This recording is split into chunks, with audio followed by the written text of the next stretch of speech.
Chapter 13 of The Tale of Major Monkey. This recording is in the public domain. The Tale of Major Monkey by Arthur Scott Bailey. Chapter 13. The Major Hesitates. Major Monkey's army soon became known far and wide.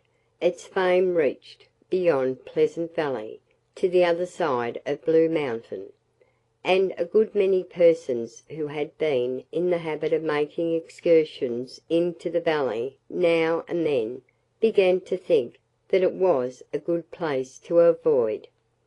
Old Mr. Crow had a good deal to do with spreading the news.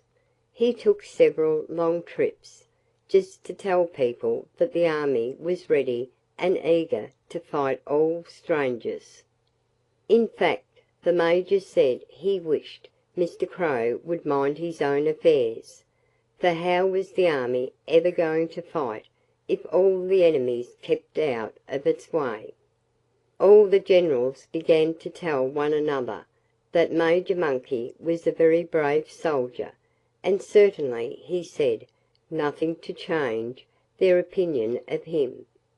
He was always telling how much he liked to fight, and complaining that he was only wasting his valuable time in Pleasant Valley. In a way the Major was right, and probably there never would have been the least trouble if Johnnie Green and his friends hadn't happened to have a picnic in the woods on the same day and in the same spot that the Major had chosen to call his generals together. Of course, the Major couldn't drill his soldiers with Johnnie Green and half a dozen other boys on hand to watch, so the generals lurked behind trees and wished that the picnickers would go away. Meanwhile Major Monkey himself sulked in the tree tops, hidden high up among the leafy branches, where nobody would be likely to spy him. He watched the boys while they ate their luncheon, which they devoured as soon as they reached the picnic grove. And then he looked on while they played games, hide and seek, and duck on the rock, and follow my leader, and ever so many others. Now and then old Mr. Crow flew up and tried to talk with Major Monkey, but the Major had very little to say, and at last Mr. Crow lost all his patience with him. "Are you going to sit here all day and do nothing?" Mr. Crow demanded. "Shh!" Major Monkey said. "Do be quiet!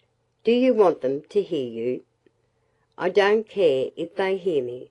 Mr. Crow cried. "It's plain to me that these boys will stay here all day if they're not driven away." "No doubt!" Major Monkey agreed, as he plucked a tender shoot off the tree and ate it. "But what can we do?" "Do?" said Mr. Crow.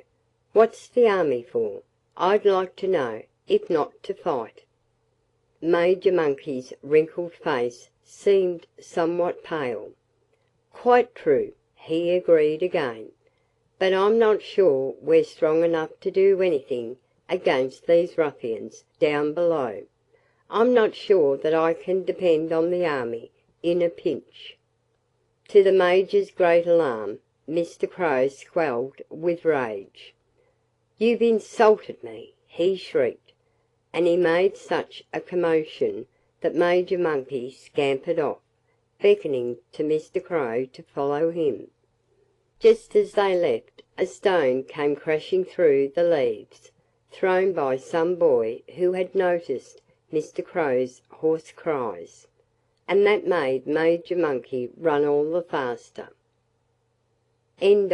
Chapter 14.